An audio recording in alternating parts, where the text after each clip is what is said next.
Now we're going to install a cylinder, and first thing I'm going to do, put a little assembly lube on this piston. You can put it in a cylinder too if you want. It really doesn't make any difference.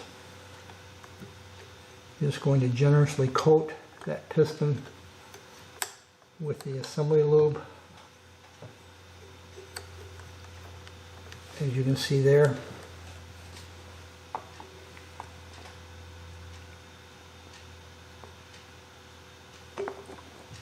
You don't want to overdo it. You don't want to goop it all up. You just want a nice even coat all the way around.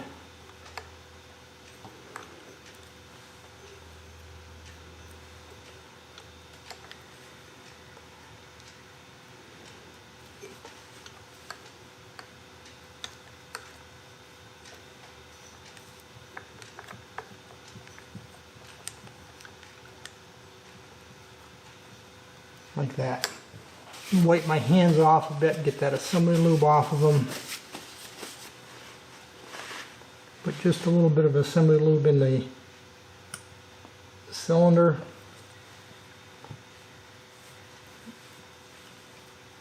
Well, spread it around. And now it's a matter of installing the cylinder with the spigot for the exhaust facing down.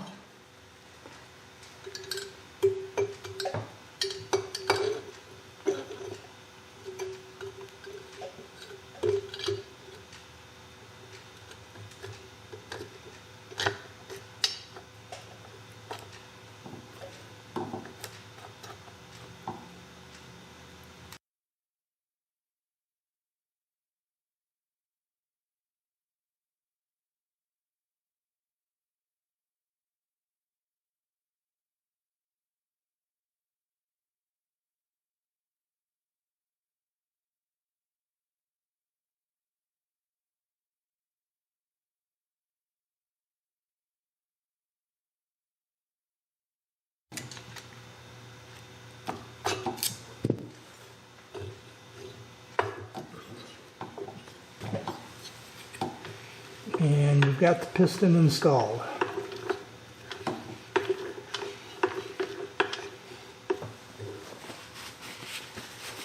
Now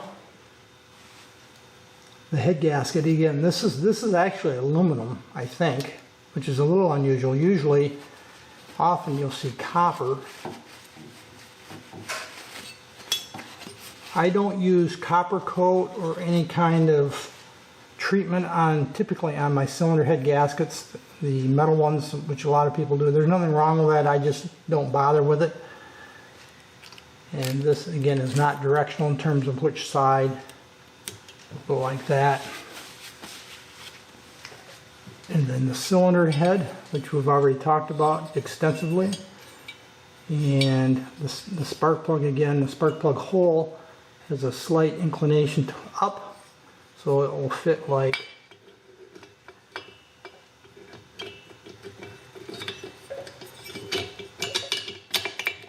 that. 4 flat washers. This bike is a little unusual. It doesn't have any lock washers.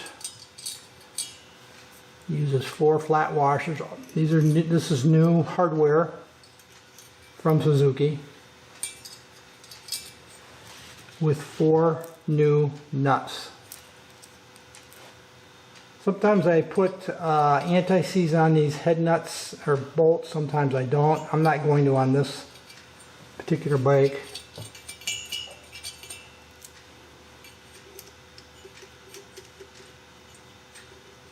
Don't think it's necessary.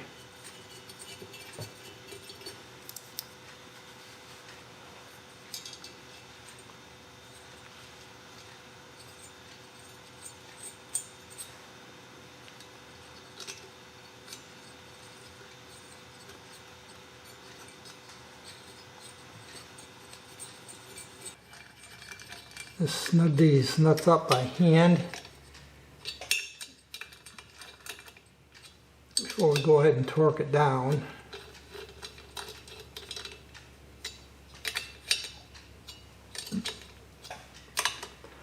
Now the factory torque setting that I found in that service manual was 13 to 17 foot-pounds. So I think what I'm going to do is sneak up on it. I'm going to start at 6 foot-pounds, then I'm going to move up to 8, then 10, and see what it feels like.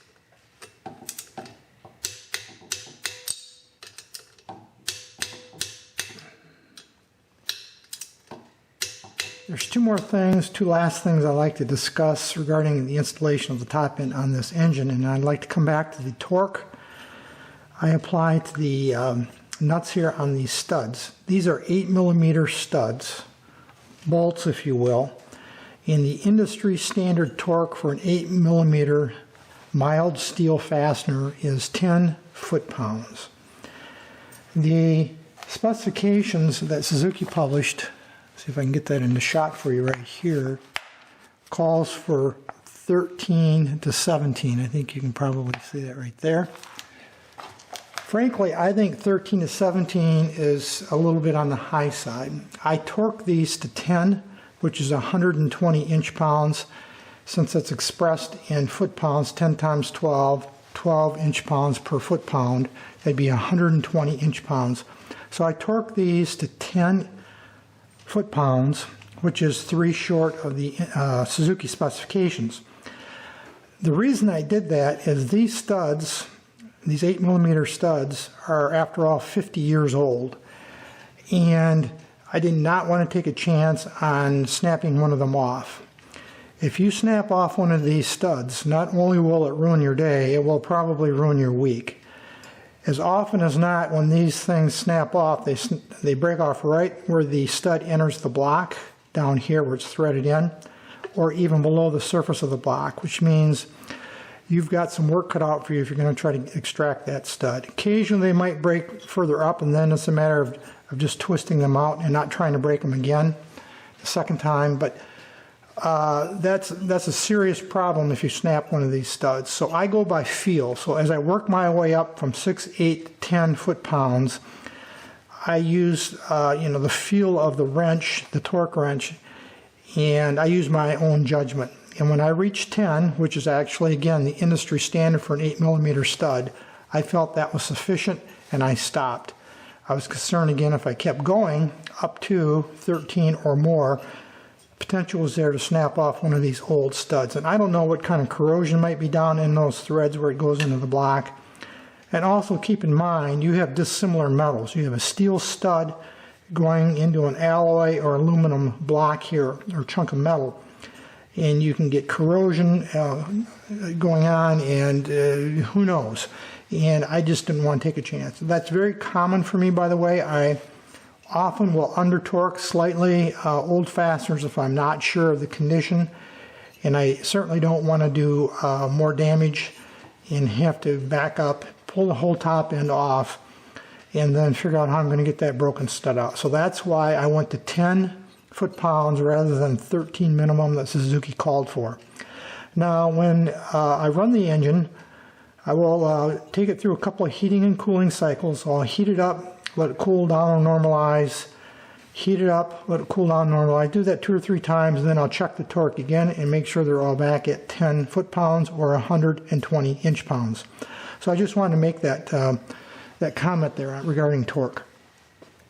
The second thing I'd like to talk about is spark plugs. Now I know earlier I had mentioned, or I had asked the rhetorical question, why would someone use a Champion spark plug in a Japanese engine? I want to be clear on that point. I'm not anti-Champion spark plugs, not at all. However, what I am a believer in is using the original equipment supplied spark plug brand and type for that engine. For instance, I'm a fan of Ford cars, automobiles, And Fords always come with Motorcraft spark plugs, so when I have new spark plugs put in my automobiles, my Fords, and I don't do that myself, by the way. I long since gave up doing my own repairs on my cars. But when I have the spark plugs changed, which doesn't happen very often these days anymore, spark plugs last 100,000 miles, I insist on the Fords on having Motorcraft spark plugs put in. My experience over 50 odd years or more, well over 50 years actually, of wrenching on engines, is the OEM spark plug brand seems to work best for me. And if it came with Motorcraft, I will put Motorcraft back in it. If it came with Champions, such as I indicated, a lot of lawn equipment, industrial equipment, etc., I will put Champions in it. I have a I have a small Honda snowblower that uses NGKs. I always put NGKs in it. I have a Toro 4-stroke snowblower that is 35 years old. That came with Champions. I always put Champions in it, etc. So I'm a believer in using the OEM supplied type of spark plug and brand, but I am not anti-Champion at all. I use Champions all the time in most of my lawn equipment that originally used Champions.